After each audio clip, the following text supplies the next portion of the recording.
예, 다니엘서 7장 1절로 3절까지 합독을 해보겠습니다. 바벨론 벨사살 왕 원년에 다니엘이 그의 침상에서 꿈을 꾸며 머릿속으로 환상을 받고 그 꿈을 기록하며 그 일의 대략을 진술하니라. 다니엘이 진술하여 이르되 내가 밤에 환상을 보았는데 하늘에 내 바람이 큰 바다로 몰려 불더니 큰 짐승 넷이 바다에서 나왔는데 그 모양이 각각 다르더라. 아멘. 이제 다니엘서도 벌써 절반이 되었네요. 절반을 지났네요. 총 12장까지인데 지금 6장을 마쳤습니다. 그리고 이제 7장부터 이제 단원이 바뀌는데요. 그동안은 어찌 보면 그렇게 어려운 부분은 사실 없었습니다. 어려운 부분은 없었는데 우리 7장부터는 이제 미래에 대한 좀 환상 같은 이야기가 좀 더 많이 나옵니다. 그동안은 단편적이었다면 이제는 굉장히 포괄적인 그런 예언의 내용, 좀 더 깊이 있고 좀 세밀한 그런 예언의 내용이 있어가지고 7장부터는 그렇게 만만하게 볼 수 있는 내용은 아닙니다. 지금까지는 어찌 보면 이야기로 충분히 가능했었는데 이제는 좀 논리적으로 구도적으로 구조적으로 이 성경을 좀 살펴봐야 될 것 같습니다. 왜냐하면 이게 어떤 그때에 되어진 사건과 상황을 가지고 설명하면 끝나는 게 아니고요. 먼 미래에 있을 이야기까지를 아울러서 살펴봐야 되기 때문에 그렇습니다. 그래서 7장부터는 선민 회복과 성민 나라 예언입니다. 여기 선민과 성민 나라라는 말이 나왔는데요. 일단 선민은 이거는 이스라엘 택한 백성이란 얘기예요. 이스라엘 백성을 얘기하는 거예요. 그 다음에 성민 회복이고 그리고 이제 성민 나라 예언. 이게 이제 7장부터 12장까지입니다. 이 성민이란 말은 거룩한 백성인데 거룩한 성도의 나라죠. 성도의 나라. 거룩한 성도의 나라. 그러니까 이거는 단순히 이 육적 이스라엘 나라를 두고 하는 말이 아니고요. 이거는 장차 하나님의 모든 택한 백성들, 오늘 우리까지 포함되는 얘기예요. 우리까지 포함된 모든 성도들에 의해서 세워질 그 나라. 그러니까 이건 굉장히 미래에 대한 이야기죠. 요거는 당장 이스라엘 나라에 대한 이야기고요. 그래서 7장부터는 이스라엘 나라가 회복된다는 이야기를 먼저 하고요. 그 다음에 궁극적으로 목적이 딴 데 있어요. 이스라엘 나라 회복이 목적이 아니에요. 그거는 어디까지나 영원한 나라를 설명하기 위한 수단이나 또는 방편 정도로 해석을 해야 되고요. 진짜 목표는 여기 와 있어요. 성민나라. 하나님께서 이제 당신이 설계한 근원적인 나라가 있어요. 그 나라를 세우고 그 나라의 백성을 만들어가고 그 나라를 어떻게 이루어갈 건지, 그 나라를 이루어가는데 이 세상 나라는 어떻게 사용할 건지, 거기에 동원되는 세상의 모든 나라들이 많거든요. 이것이 세상 나라와 무관하게 이루어지는 것이 아니고 세상 나라가 전개되어져 가는 역사 속에서 그게 어떤 과정을 거쳐서 마침내 하나님의 영원한 나라로 만들어질 거거든요. 그러니까 이 세상 나라와도 굉장히 밀접한 관계가 있고 그런 역사 가운데서 하나님의 영원한 나라를 이제 설명을 해야 돼요. 그래서 이제 조금 복잡해진다 그 얘기예요. 지금까지는 어디까지나 여기 이야기예요. 여기까지의 이야기고 지금부터는 이제 아니죠. 지금까지는 어찌 보면 육적 이스라엘 나라 또는 뭐 물론 바벨론이라고 하는 나라가 있었으니까 그 바벨론 안에서의 이스라엘 민족을 어떻게 하나님께서 인도해 주셨는가 거기에 한정이 돼 있었다면 이제는 거기서 이제 넘어서서 이스라엘 나라를 당연히 회복하면서 영원한 나라를 이제 하나님이 계획하고 계시다. 자, 그러다 보니까 이 이야기를 하려다 보니까 지난주 그 6장까지 한 것에서 이어서 가는 것이 아니고요. 어찌 보면 다시 과거로 돌아가서 다니엘이 그동안에 있었던 이야기를 다시 꺼내기도 합니다. 그러니까 시간적으로 보면 다시 지난번 이야기가 아니라 그 이전 이야기로 거슬러 올라가요. 그래서 역사가 좀 왔다 갔다 하는 것 같아요. 언뜻 보면. 그래서 이걸 구도적으로 봐야 된다는 말은 이런 이 환상을 주고 이 예언을 준 내용이 이 과거 시점이니까 당연히 그거를 과거로 돌아가려니까 이 구조적으로 보지 않으면은 지난번에 이어서 자꾸 보니까 이게 해석이 안 되는 거예요. 그래서 이 구조적으로 이게 어느 시점에서 어떤 배경 하에서 한 말인지 또 무엇을 목적하고 한 말인지 이거를 분명히 나눠서 설명이 되어져야 된다. 그 얘기예요. 자, 7장 1절에 보니까 1절로 3절의 내용은 다니엘이 벨사살 원년에 하나님께로부터 계시를 받고 기록한 내용을 다시 언급하고 있습니다. 벨사살 원년이면은 언제 얘기죠? 지난주 마지막에는 보니까 바사제국 얘기를 했고 또 그 다음에 고레스 원년까지 있었다 이런 얘기를 했으니까 고레스 원년까지면 벌써 한참 지난 얘기예요. 벨사살은 그 이전 얘기예요. 바벨론 제국 때 이야기고 그 다음에 메대 제국이 생겼고 그 다음에 바사 제국까지 넘어왔는데 다시 바벨론 제국 때 이야기로 하고 있는 거예요. 그래서 다시 과거로 돌아간다 라는 말이에요. 바벨론 벨사살 왕 원년에, 그것도 벨사살 왕 원년이에요. 원년. 벨사살이 10몇 년간을 했단 말이에요. 그러니까 그 왕이 등극하자마자 된 일이니까 한참 까마득하게 한참 지나간 얘기예요. 지나간 얘기를 지금 하고 있어요. 다니엘이 그의 침상에서 꿈을 꾸며 머릿속으로 환상을 받고 그 꿈을 기록하며 그 일의 대략을 진술하니라. 그러니까 과거로 거슬러 올라가서 이야기를 하려다 보니까 그때 이야기를 다시 한번 정리를 하는 거예요. 정리를 해서 그래서 대략 진술했다 이렇게 표현을 해요. 표현하기를. 우리 성경의 특징이요. 이렇게 순서적으로 역사적 순서적으로 이렇게 기록이 되어 있질 않아요. 오히려 사건별로 기록이 되어 있죠. 내용적으로 의미적으로 같은 의미는 같이 묶어놨어요.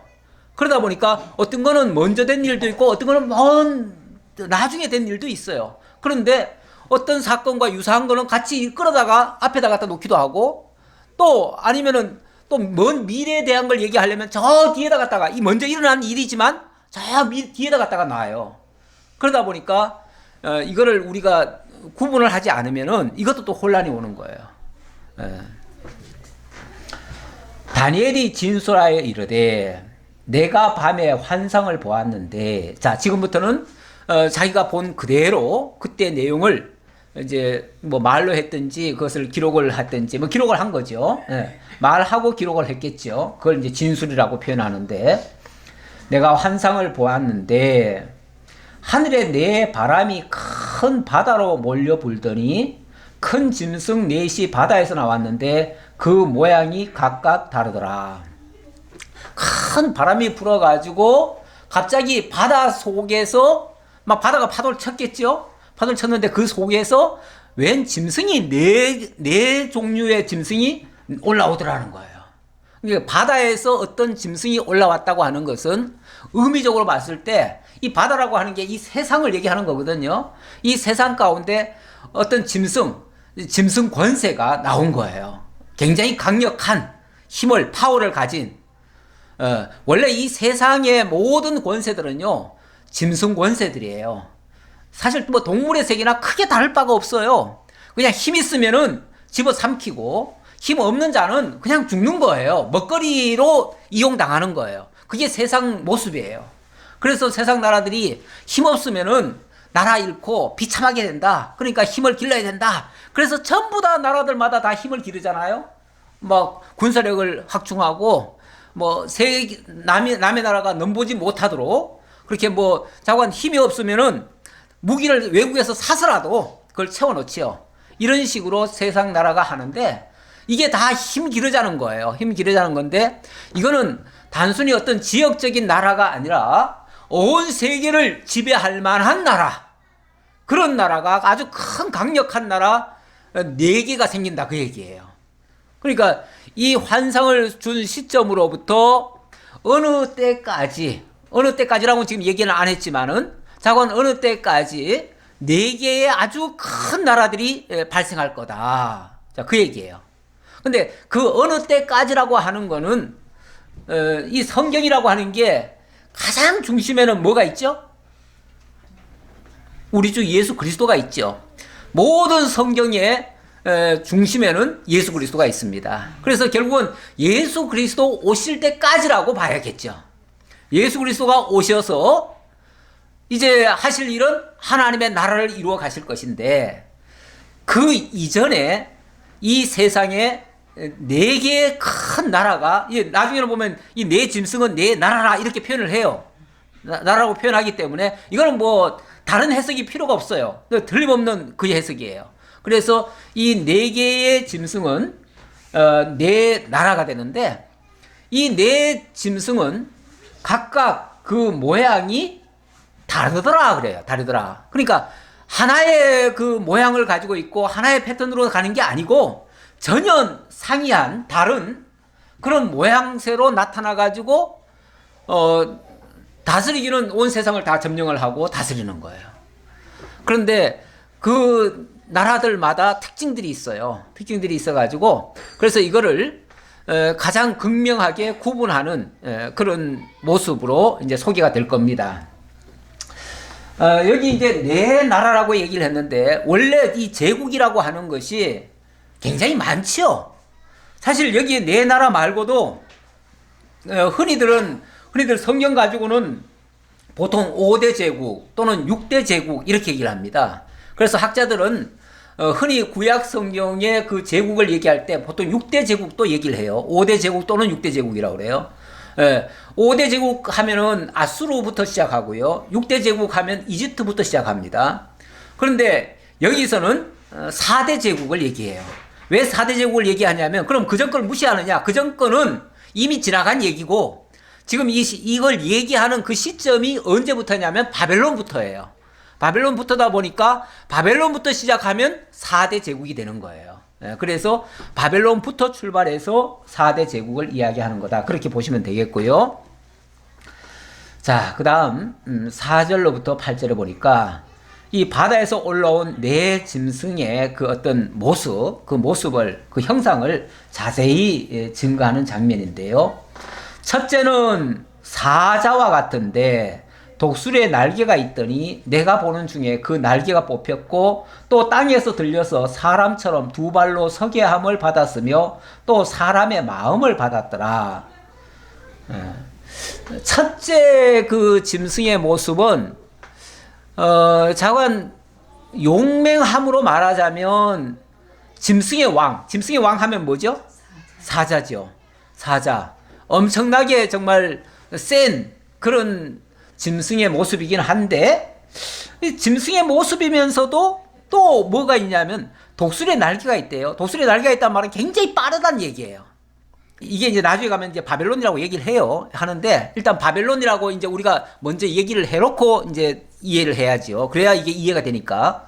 그래서 바벨론으로 본다면 바벨론이 이 세상 나라를 점령해 갈 때에 정말 독수리 같이 빠른 모습으로 달려와가지고 다 침략을 해갑니다.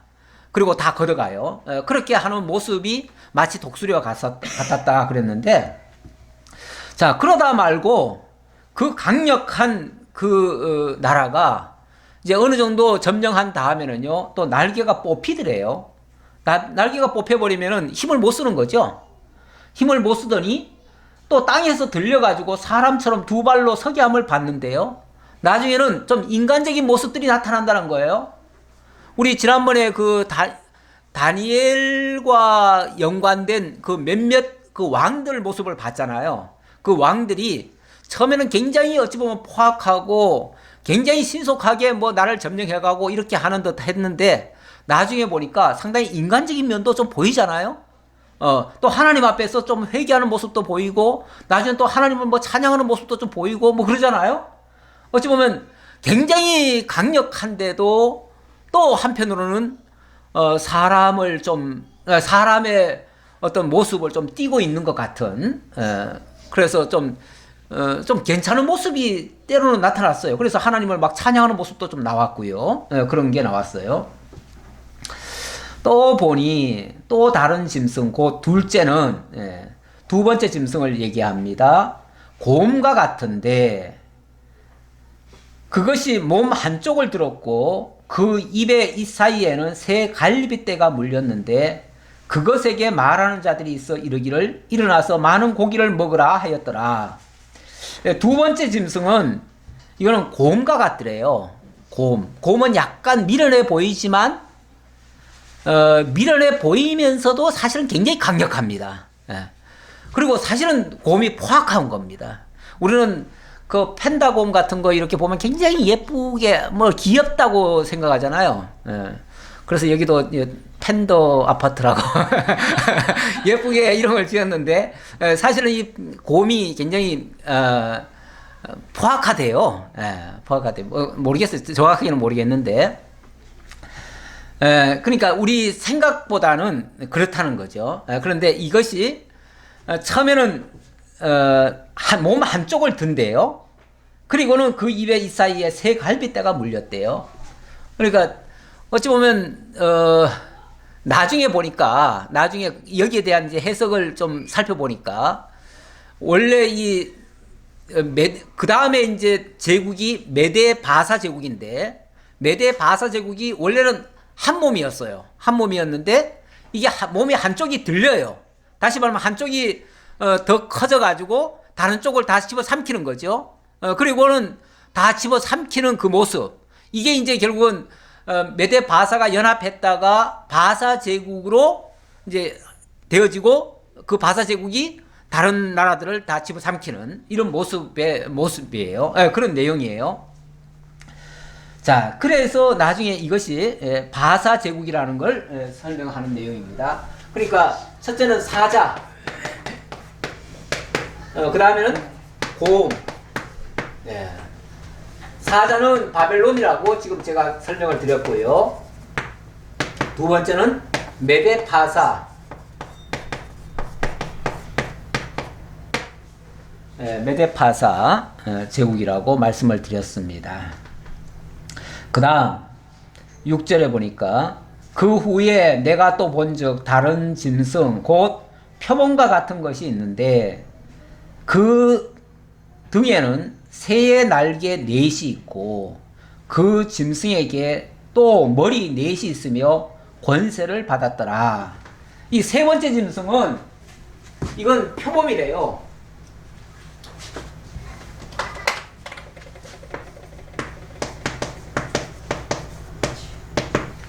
이 표범인데 표범은 원래 표범의 특징이 굉장히 빨라요. 표범은 굉장히 빠른 짐승입니다. 그런데 이 표범에게 새의 날개 넷이 있대요. 새의 날개 넷이 있으니까 이거는 뭐 거의 날아다니는 수준이죠. 날아다니는 수준. 표범 자체도 빠른데다가 날아다니는 수준이고 거기에 날개가 넷이 있다네요. 이 날개 넷이 있다는 게 조금 특이한데요. 또 그 짐승에게 머리 넷이 있으며 권세를 받았더라. 머리 넷이 권세를 받았어요. 그러면 권세가 결국은 원래는 하나의 짐승인데 하나의 짐승에게서 네 개의 권세가 나타나는 거예요. 아주 특이한 권세지요. 그런데 이게 이제 나중에 보니까 이게 이제 헬라래요. 왜 헬라가 원래 하나의 권세인데 굉장히 빠르게 이렇게 권세를 받았는데 그게 네 개의 권세로 나뉘어지는가? 나중에 보니까 이 헬라에는 마게도니아의 왕 그 알렉산더가 등장을 해요. 그 알렉산더가 불과 나이 20살에 그 왕위를 이어받아 가지고 원래는 마케도니아의 작은 나라의 왕이었어요. 그런데 이 사람이 20살의 왕이 되자마자 세계를 다 지배해버린 거예요. 굉장히 빠른 속도로 다 지배했어요. 그래 놓고 33살에 갑자기 병이 걸려서 죽습니다. 죽고 나니까 그 신하들 4명이가 있었는데 그 4명의 신하들이 전부 다 각각 권세를 부리기 시작합니다. 그래가지고 넷으로 나라가 쪼개져요. 쪼개지는데 워낙 그 땅을 많이 차지하다 보니까 유럽 쪽뿐만이 아니라 아시아 쪽, 아프리카까지 다 점령을 했어요. 그러다 보니까 이 나라를 4쪽을 놓아가지고 나중에는 싸우다가 나중에는 4쪽이 나가지고 싸우다가 2쪽을 먼저 집어삼키고 나중에는 북쪽과 남쪽 이런 식으로 해가지고 또 치열하게 싸워요. 그래가지고 북쪽은 저 아수르 지역을 점령하고 남쪽은 아프리카 이집트 쪽을 점령하고 이렇게 해가지고 남북 왕으로 나중에 싸우게 되는데 어쨌든 이렇게 4쪽이 나는 모습. 예. 그래서 4나라로 나뉘어지는 그런 모습을 띠게 되는데 이게 바로 헬라를 가리킨다. 제가 이제 해석까지 해드리는 거예요. 예. 해드리고 그런 해석을 왜 하냐, 어떻게 하느냐. 제가 지금 몇 절인지는 설명이 안 되는데 뒤에 가면은 이게 비슷한 해석이 또 나오고요. 거기에 이렇게 바벨론이다, 또 메데다, 메데파사다, 또 헬라다 이렇게 설명이 나와요.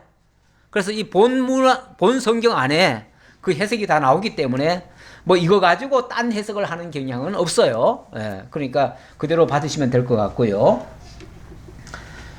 그 다음 7절입니다. 내가 밤 환상 가운데에 그 다음에 본 넷째 짐승은 무섭고 놀라우며 또 매우 강하며 또 새로 된 큰 이가 있어서 먹고 부서뜨리고 그 나머지를 발로 밟았으며 이 짐승은 전에 모든 짐승과 다르고 또 10뿔이 있더라. 이 4번째 짐승은 이건 어느 나라라고는 사실은 설명이 안 돼 있어요. 어느 나라라고는 설명이 안 돼 있고 여기에 대해서는 끝까지 어느 나라라고 얘기를 안 해요. 안 하는데 하나 중요한 건 뭐냐면 무섭고 놀랍고 강하고 무섭고 놀랍고 강하대요. 얼마나 무서운지 그 이빨이 큰 쇠로 돼 있더래요. 쇠로 돼 있으니까 물었다 하면은 안 부서지는 것이 없는 거죠. 그래서 먹고 부서뜨리고 그 나머지를 발로 밟고 원래 짐승들이요. 원래 뭐 배 부를 만큼만 먹지요. 그리고 그 다음에 배가 부르면요. 그 나머지는 그냥 짓밟아요. 남들 먹게 안 하려고 다 짓밟아 버려요. 그러니까 그런 형태를 지금 띠고 있는 모습이에요. 그런데 이 짐승은 전에 모든 짐승과 다르다. 아예 특징 자체가 아예 다르다. 어떻게 다른가? 10뿔이 있더라. 10뿔. 그러니까 뿔이 10개라는 것은요. 어떤 권세가 10개로 나뉘어진다. 그런 얘기예요. 내가 그 뿔을 유심히 보는 중에 다른 작은 뿔이 그 사이에서 나더니 첫 번째 뿔 중에 셋이 그 앞에서 뿌리까지 뽑혔으며 이 작은 뿔에는 사람의 눈 같은 눈들이 있고 또 입이 있어 큰 말을 하였더라. 일단은 4번째 짐승 무서운 짐승이에요. 이거는 어떤 짐승은 짐승인데 뭐라고 어떤 동물인지를 모르겠어요. 왜냐하면 그 특징이 너무 다양해가지고 어느 하나로 딱 설명이 안 된다 그 말이에요. 그래서 무서운 짐승인데 여기는 10뿔이 있어요. 뿔이 10개래요. 10뿔이 있는데 10뿔도 이상한데요. 그 10뿔이 만들어지는 과정에서 어떤 강력한 이렇게 무서운 역할을 하려면요. 강력한 힘이 나타나야 되거든요. 근데 강력한 힘이 만들어지는 과정에 무슨 일이 있었냐면 마지막에 3뿔이 나오더니 그 3뿔이 다 뽑히고 그 중에 마지막 뿔이 나와가지고 그 뿔이 그 모든 것들을 다 제압하고 강력한 힘을 발휘하더라. 이제 그런 얘기예요. 열 뿔을 얘기하다가 말고 세 뿔이 있고 세 뿔 중에서 한 뿔. 그러니까 열 뿔에서 세 뿔, 세 뿔에서 한 뿔. 그리고 이 한 뿔 시대에 어떤 강력한 역사가 일어난다. 그 얘기거든요. 뭐 이런 모습이 어디 있을까? 이제 역사를 여기다가 이제 대입을 해보는 거죠. 대입을 쭉 해보니까 이게 이제 로마로 설명을 할 수가 있어요. 로마로 설명을 할 수 있어요. 어떻게 로마로 설명을 할 수 있는가? 이 로마는요, 원래 그 로마 나라라고 하는, 그러니까 제국이 되기 전에요, 작은 나라였어요. 나라였는데 그 나라가 점점 커지면서 이제 나중에 이제 제국을 바뀌잖아요. 바뀌는데 어떻게 행정이 바뀌느냐면 처음에는 왕정으로 가다가 7왕을 지난 다음에는 이거는 이제 뭘로 바뀌냐면 공화정으로 바뀌어요. 공화정으로 바뀌면 그 공화라는 말은 이제 한 사람에게 권력이 집중되는 게 아니고요. 서로 힘을 모아서 함께 나라를 운영해 가는 걸 공화정이라고 그래요. 지금도 어찌 보면은 우리나라만 해도 우리나라도 지금 대통령 중심제라고 말은 하지만은 엄밀하게 말하면은 삼권이 분립돼 있어요. 그래서 나라가 새 권력 최정점에 나라의 새 권력이 있어요. 권력이 있어가지고 그래서 대통령이 만약에 무슨 어찌 보면 대통령이 대표 권세죠. 대표 권세. 대표 권세고 그 밑에 또 다른 권세, 다른 그러니까 대통령과는 전혀 다른 성격의 권력이 또 있어요. 그게 우리나라로 말하면은 뭡니까? 입법, 사법, 행정 이렇게 나뉘어져요. 그래가지고 그 수장들이 우리나라 최고 권력의 1, 2, 3번이에요. 권력 순위에 1, 2, 3번이에요. 그러는데 이런 식으로 이제 공화적으로 바뀌는 거예요. 그렇게 되면은 왕권은 약화되죠. 약화되는데 그 대신 이 공화정에서는 권력이 셋으로 나뉘어요. 예. 어떻게 나뉘냐면은 이제 원로원이 있고요. 예, 호민관이 있고 또 집정관, 예, 집정관 또는 독재관 이렇게 얘기하는데 이제 원로원, 호민관, 집정관.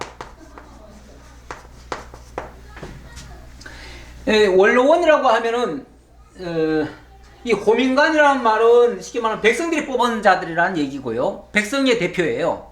백성의 대표고 이 원로원은 그동안 전통적으로 내려오던 그런 그룹에서 뽑아준 거예요. 예. 그리고 이 집정관은 거기 이제 어찌 보면 대표를 하나 세운 거예요. 예. 이런 식으로 이제 세웠는데 이렇게 이제 셋으로 이 권력이 나뉘어집니다. 이게 이제 나라가 커지다 보니까 제국이 이제 되다 보니까 이제 이런 모습을 띠게 돼요. 띠는데 이건 굉장히 좋은 거죠. 원래 헬라 시대 이후로는요. 굉장히 그 훌륭한 철학자들이 많이 발생이 됐고요. 많이 나왔고요.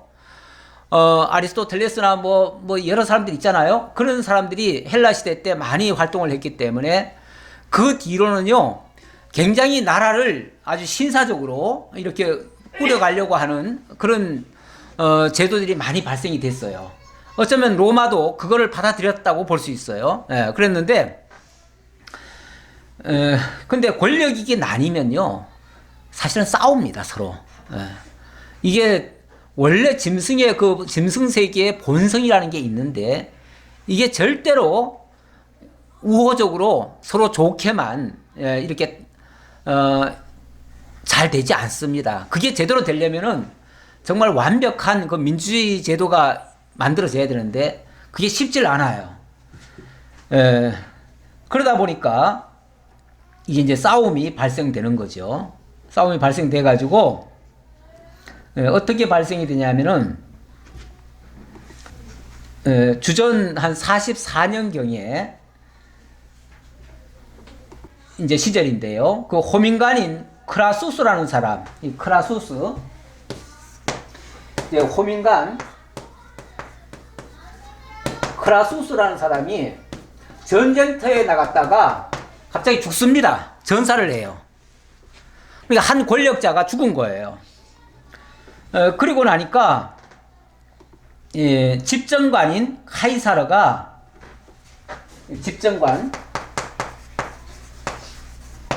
카이사르, 이 카이사르가 누구냐면은 이제 우리가 흔히 시저라고 얘기하죠. 예. 가이사, 우리 성경에는 가이사라고 되어 있고요.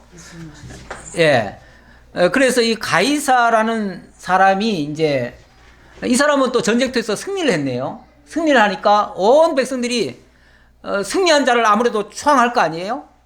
그러니까 갑자기 이 사람의 위상이 너무 높아지는 거예요. 이게 균형을 맞춰야 되는데 한쪽은 패전을 해가지고 완전히 망해버렸고 하나는 너무 승리를 해가지고 너무 이렇게 올라가는 거예요. 올라가니까 이 원로원에서 은근히 이제 그 견제를 하려고 이 카이사르를 갖다가 카이사르에게 집중되는 그 권력을 좀 다운시키려고 카이사르를 어떤 이유를 대 가지고 집정관직을 박탈을 해버려요. 원래 세상에서는요, 너무 독보적으로 잘하거나 너무 뛰어나면요, 그 사람을 이렇게 백성들은 다 추앙을 하죠. 그런데 권력자들은 그걸 견제합니다. 견제를 해가지고 어떻게 해서든지 그걸 떨궈내야 돼요. 그래서 원로원에서 이걸 견제를 했어요. 카이사르를. 견제를 하니까 이 카이사르가 또 가만히 있나요? 전쟁터에 나갔던 그 군대를, 그러니까 다음 전쟁으로 또 나가야 되는데 나갔다가 말고 해고를 해버립니다. 해고를 해가지고 완전히 자기의 그 권한을 떨구려고 하는 자들을 응징을 하겠다고 원로원으로 쳐들어옵니다. 그랬더니 원로원의 대표가 누구였냐면 폼페이우스예요. 쉽게 말하면 이 폼페이우스가 이 카이사르를 견제하려고 그런 이제 작전을 썼는데 이게 실패가 된 거예요. 그래가지고 그대로 있다가는 이제 회군을 해가지고 오자마자 뭐 하겠어요? 죽여보려고 하겠죠. 아니면 내전이 일어나죠. 그러니까 이집트로 도망을 갑니다. 도망을 갔다가 거기서 비참하게 죽임을 당해요. 그러니까 세 권력자가 있었는데 갑자기 크라수스 죽었지요? 그 다음에 폼페이우스 죽었지요? 그러고 나니까 이 카이사르가 완전히 이제 자기 혼자가 돼버린 거예요. 그러니까 모든 권력을 자기가 다 장악을 해버려요. 장악을 하니까 그거를 이제 가만 내버려 두겠어요? 권력을 장악했는데 그 권력을 빼앗긴 자들이 그냥 순순히 받아들이겠냐 그 말이죠.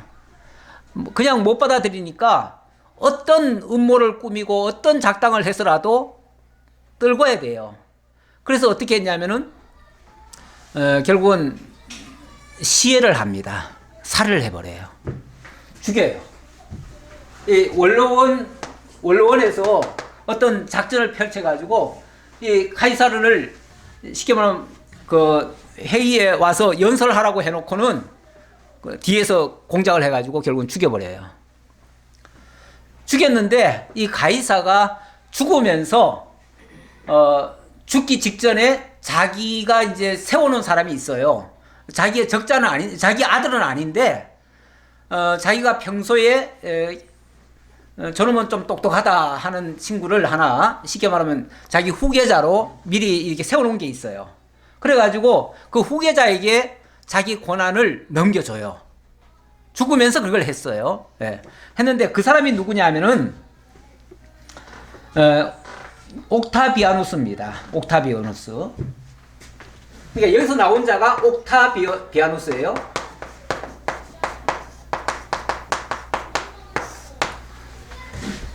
이 옥타비아누스 그런데 이 사람이 이제 나중에 후계자로 세우려고 했는데 아직 어려요. 어리고 나이도 그 당시 17살밖에 안 됐어요. 그러니까 사실은 뭐 왕권을 제대로 행사하겠나 싶었는데 이 사람이 사람도 사실은 뭐 그렇게 볼품도 없다고 그래요. 예, 그리고 겉으로 봐서는 아직 어리고요. 유약하고 뭘 제대로 못할 것 같았는데 그러다 보니까 다들 뭐 그렇게 어린 자니까 뭐 크게 행세를 안 하겠지 했겠죠. 예. 그런데 이 사람이 굉장히 머리가 또 뛰어난가 봐요. 예. 그래가지고 이 사람이 뭘 어떻게 했냐면은 모든 정적들을 다 제거합니다. 그동안에 쉽게 말하면 이런 어떤 공작을 하거나 뭘 하거나 한 모든 자들을 다 죽여요. 없애버려요. 그래 놓고 실질적으로 자기가 최고의 권력에 오르게 됩니다. 그리고 이제 제도를 완전히 바꿔요. 쉽게 말하면 이 공화정을 없애버리는 거죠. 없애버리고 이제 황제가 되어져요. 스스로 황제가 되어져요. 황제로 이제 등극을 하는 거죠. 그러니까 공화정 한번 시작했다가 얼마 안 가서 아니 물론 이제 한참 가긴 갔어요. 갔는데 여기 이제 마지막 때 얘기하는 거죠. 그러더니 갑자기 이 황제가 돼가지고 이 사람이 이제 여러 가지 정책을 펼치기 시작해요. 황제가 되는데 이 사람이 자기 이름을 어떻게 붙이냐면은 자기 이름이 굉장히 길어요. 제가 한번 쭉 불러볼게요. 가이우스, 율리우스, 카이사르, 옥타비아누스. 무슨 말이에요? 자기가 모든 쉽게 말하면 모든 권력자들의 저걸 다 자기가 다 이어받았다 그런 식이겠죠. 다 이어받았다. 그래서 나는 결국 이 모든 권세를 다 부여받은 그런 자다 그 얘기죠. 그리고 나중에는 무슨 얘기까지 하냐면 자기가 실제로 이 신의 대리자다, 살아있는 신이다. 그러면서 스스로 이제 이 신격을 가진 사람이다, 거룩한 신격의 사람이다라고 해가지고 자기 본 이름은 옥타비아누스인데 자기 이름을 뭐라고 부르도록 했냐면 아우구스투스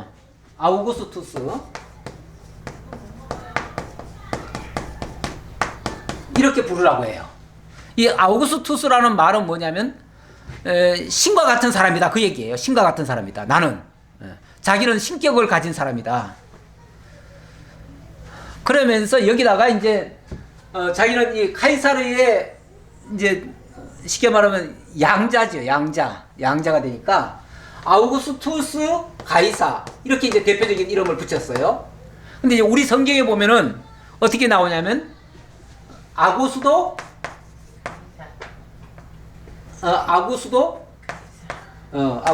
가이사 이렇게 돼 있어요. 어느 때 이 말이 나오죠? 바로 예수님 탄생할 무렵에 등장한 왕의 이름이 로마 황제의 이름이 아구스도 가이사 때에 예수님이 출생했다 이렇게 이제 얘기가 나와요. 아구스도 가이사가 호정령을 내리잖아요.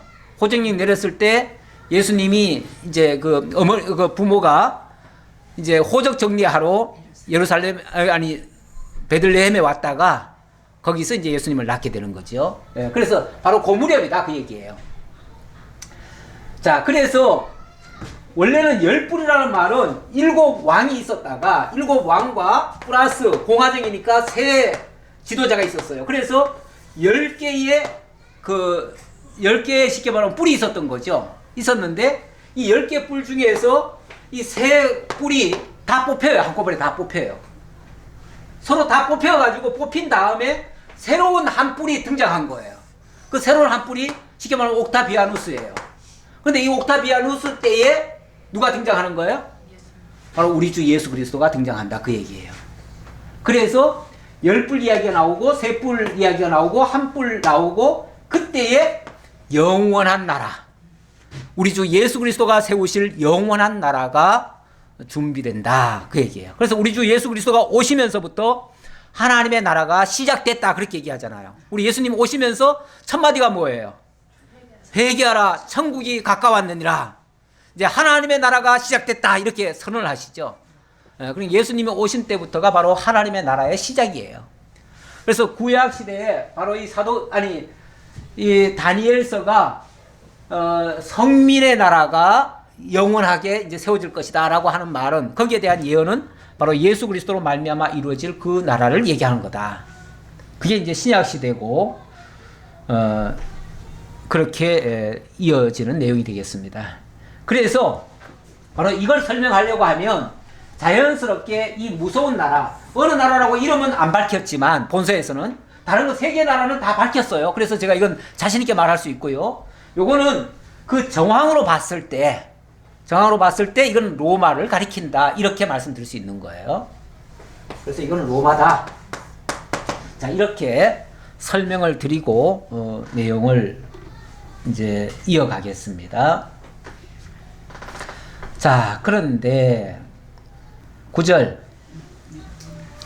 내가 보니 왕좌가 놓이고 옛적부터 항상 계신 이가 좌정하셨는데 그의 옷은 희기가 눈 같고 그의 머리털은 깨끗한 양의 털 같고 그의 보좌는 불꽃이요 그의 바퀴는 타오르는 불이며 불이 강처럼 흘러 그의 앞에서 나오며 그를 섬기는 자는 천천히요 그 앞에 모셔선 이는 만만이며 심판을 베푸는데 책들이 펴 놓였더라. 여기 항상 계시니 내가 보니, 그러니까 이게 천상의 지금 모습을 지금 보여주고 미래에 대한 이야기를 하다 보니까 이 세상 나라의 모습을 먼저 설명했고 그 다음에 천상의 모습을 또 얘기를 하는 거예요.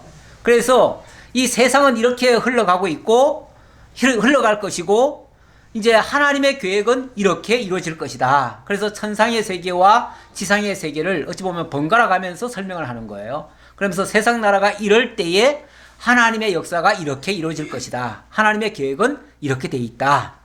근데 이제 천상의 모습을 보니까 옛적부터 항상 계신 이가 있더라. 옛적부터 항상 계신 이는 누구겠죠? 그렇죠. 여호와 하나님이시죠.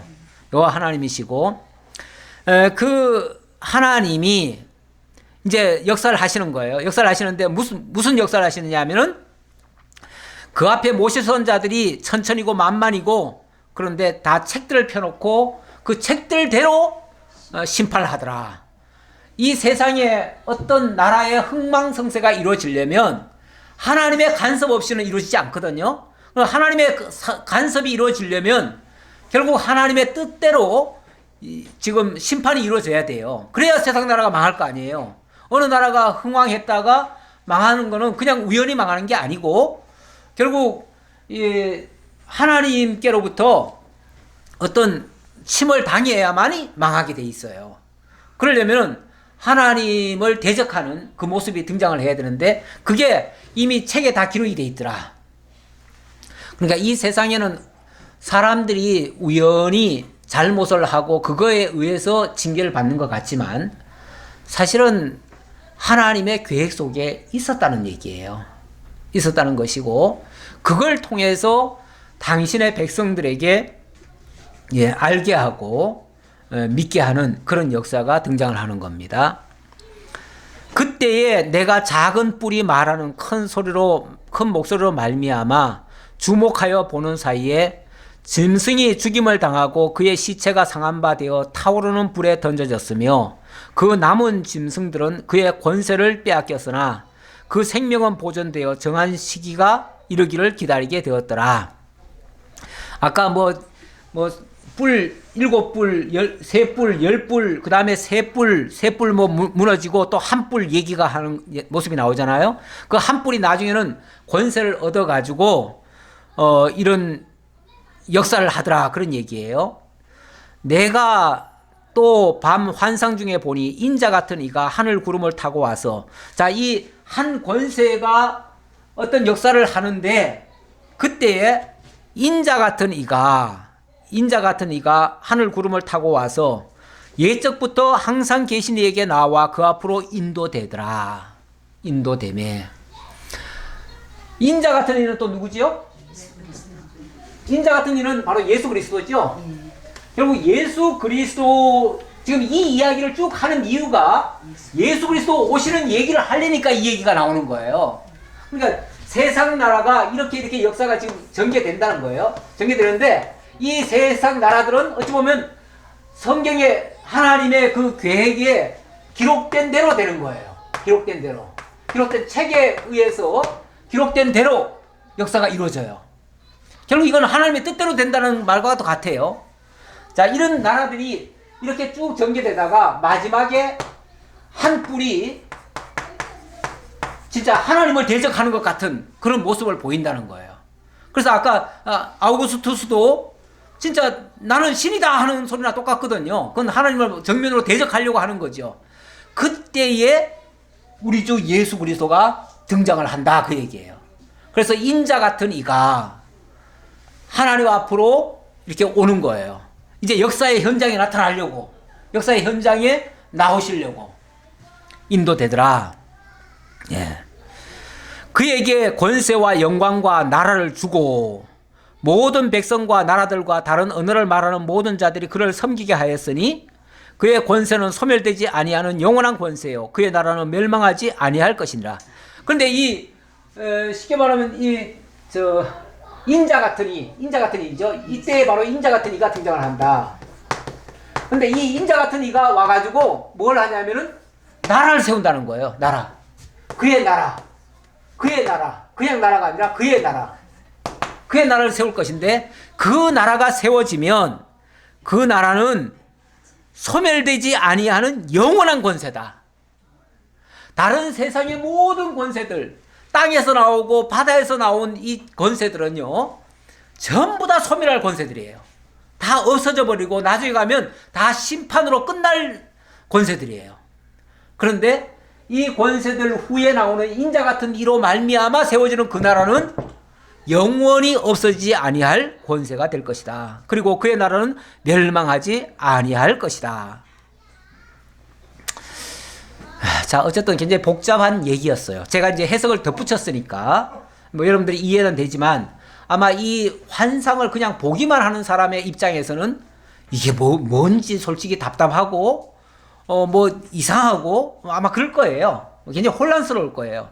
이게 좋은 얘기인지 나쁜 얘기인지 결과적으로 보면 좋은 얘기 같기는 한데 굉장히 어려운 과정이 있을 거라는 것도 지금 예측이 되는 거죠. 예.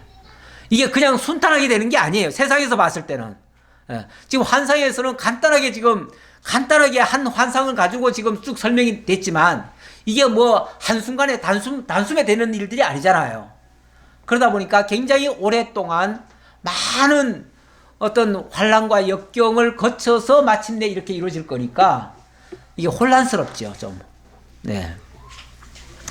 그래서 나 다니엘이 중심에 근심하며 내 머릿속의 환상이 나를 번민하게 한지라. 이게 해석이 바로 안 되니까요. 원래 무슨 문제든지요, 무슨 어려운 문제든지 해석만 된다면 그거는 별거 아니에요. 지나놓고 보면. 그렇죠? 세상에 아무리 복잡한 문제, 아무리 어려운 일들, 그래도요, 그게 무슨 뜻인지 또 그걸 통해서 이루어질 그 결과가 알아진다면 그 정도는 다 이겨낼 수가 있어요, 우리가. 그렇죠? 그런데 뭔가 굉장히 복잡하게 막 얽히고 설키는 일들이 발생하는데 도무지 이게 어떻게 될지를 모르겠다 하면은 이거는 굉장히 혼란스러운 거예요. 고민스러운 거예요. 그래서 바른 해석을 할 수 있는 것과 할 수 없는 것은 굉장히 큰 차이가 있습니다. 해석만 할 수 있다면 어떠한 문제도 더 이상 문제가 아니에요. 근데 해석이 안 된다면 아무리 작은 일이라도 굉장히 큰 문제예요. 이거는 감당하기 어려운 문제일 수 있어요.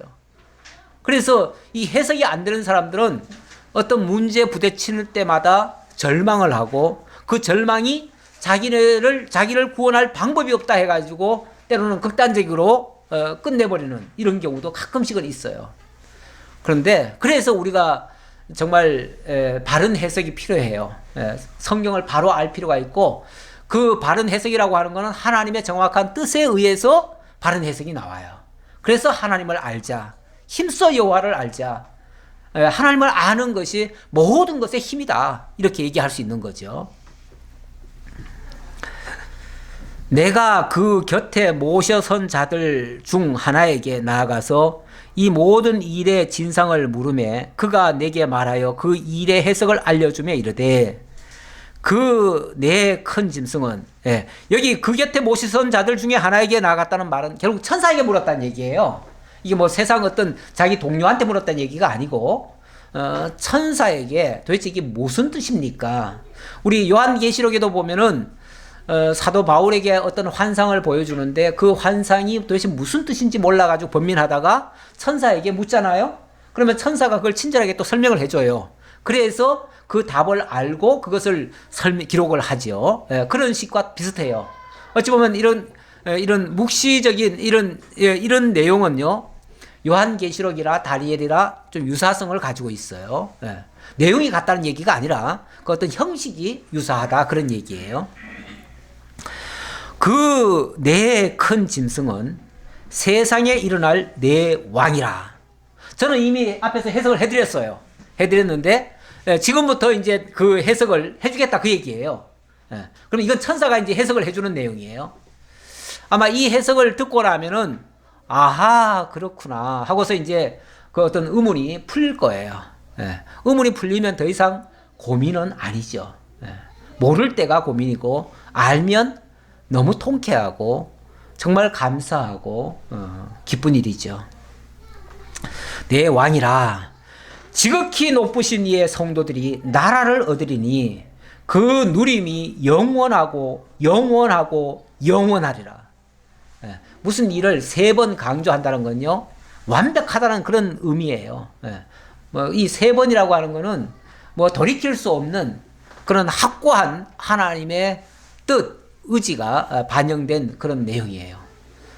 자, 이 네 나라가 이제 앞으로 일어날 것이고 그 네 나라 이후에 지극히 높으신 이의 성도들이 얻을 나라가 나올 것이다. 이제 그 얘기예요. 그 순서적으로. 그러면서 그 성도들이 그 나라를 얻게 되어지면 그 누림은 영원하고 영원하고 영원할 것이다. 그 나라는 절대로 망하지 아니할 것이다.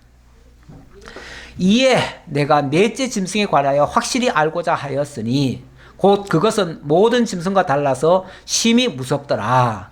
그 이는 쇠요 그 발톱은 노시니 먹고 부서뜨리고 나머지는 발로 밟았으며 또 그것의 머리에는 10뿔이 있고 또 그 외에 다른 뿔이 나오매 새 뿔이 그 앞에서 빠졌으며 그 뿔에는 눈도 있고 그 말을 하는 일도 있고 그 모양이 그의 동류보다 커 보이더라.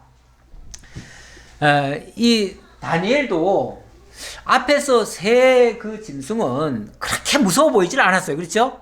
뭐 사자다, 곰이다, 뭐 표범이다 그랬지만은 물론 그런 것들이 무섭기는 하지만은 그건 그래도 그 뒷 얘기가 이쁘잖아요. 뭐 사람의 마음을 가졌다 뭐 이러니까 그건 그렇게 무섭게 느껴지질 않아요.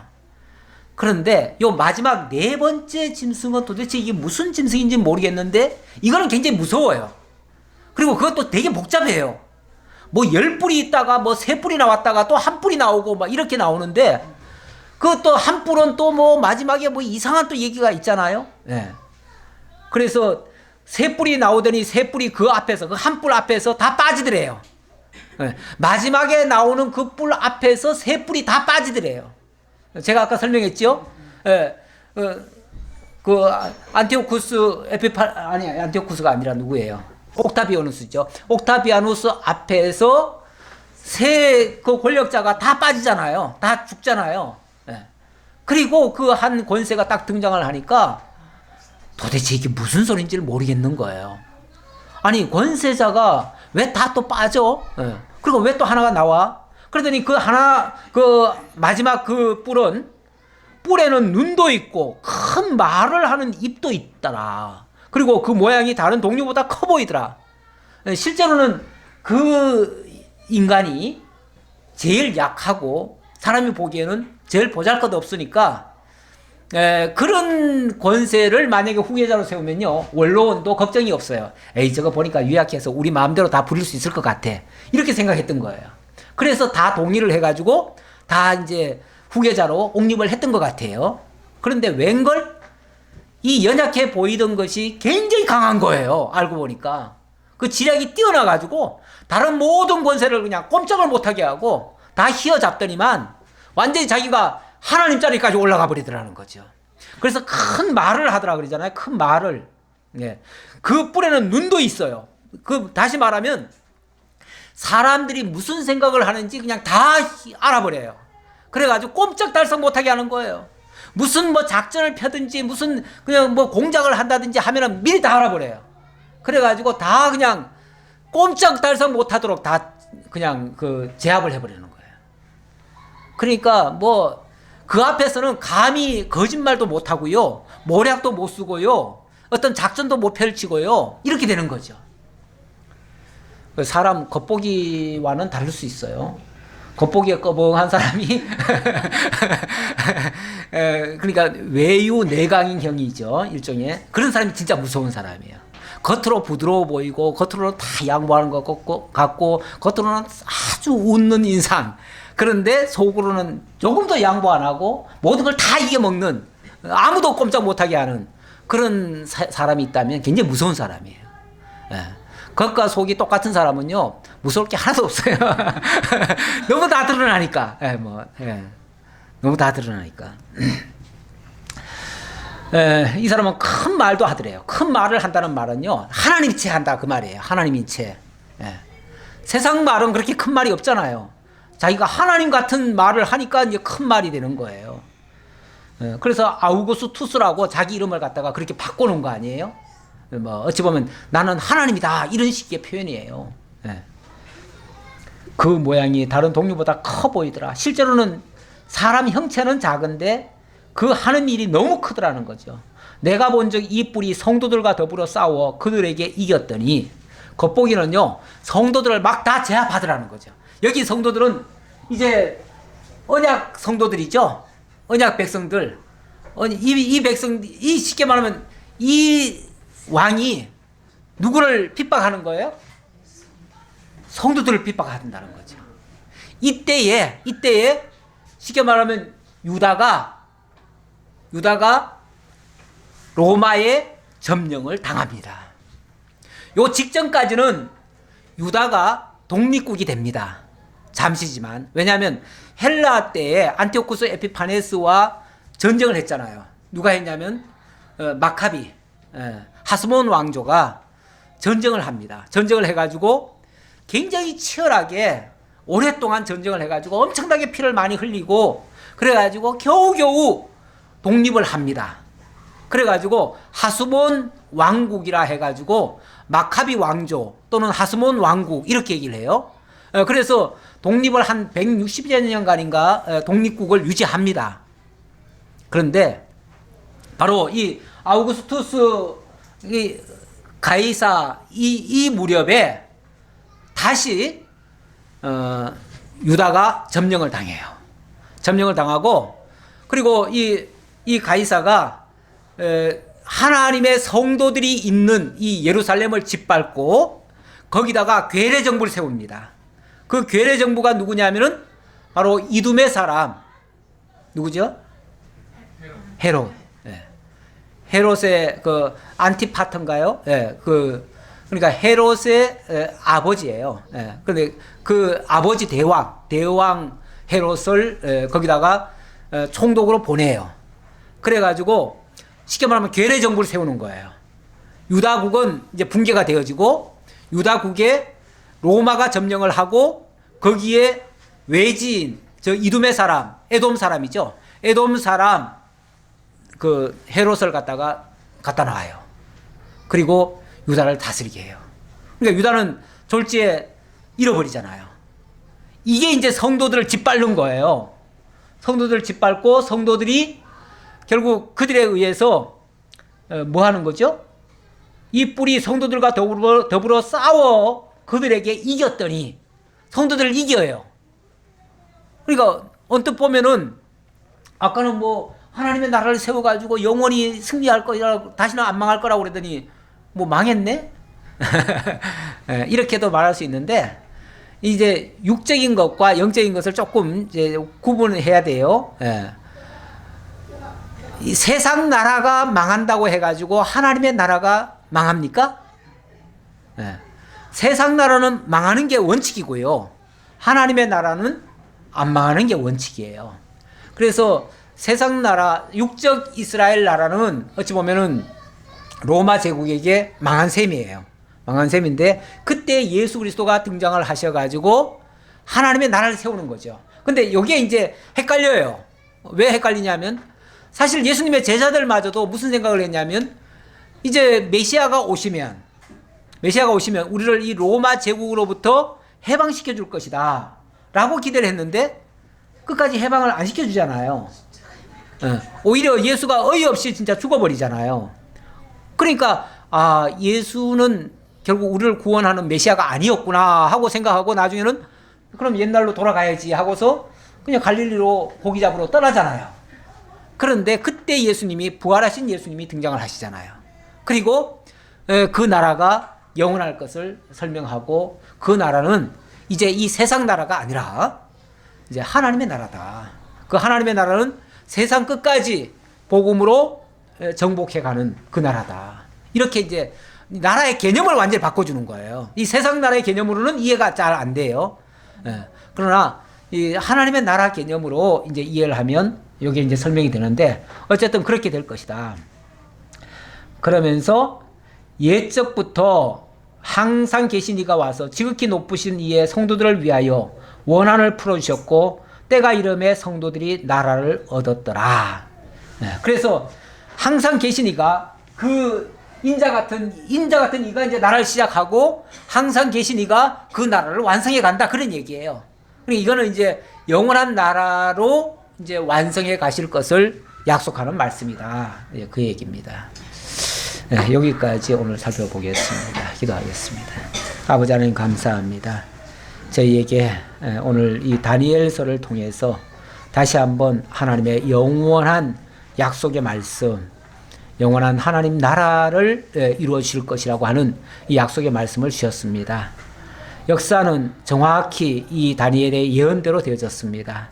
그리고 예수 그리스도를 통해서 하나님의 나라가 시작되었습니다. 이제 우리가 그 나라의 백성으로 함께 참여하게 하심을 감사드리었고, 우리로 하여금 세워질 이 나라는 영원히 망하지 아니할 것이라는 이 약속의 말씀을 주셔서 너무나 감사합니다. 아버지 하나님, 정말 그 주님만을 믿고 이 세상을 이기고 승리해 갈 수 있는 참으로 하나님의 신실한 성도들 다 될 수 있도록 인도해 주옵소서. 감사드렸고 예수님의 이름으로 기도하옵나이다. 아멘.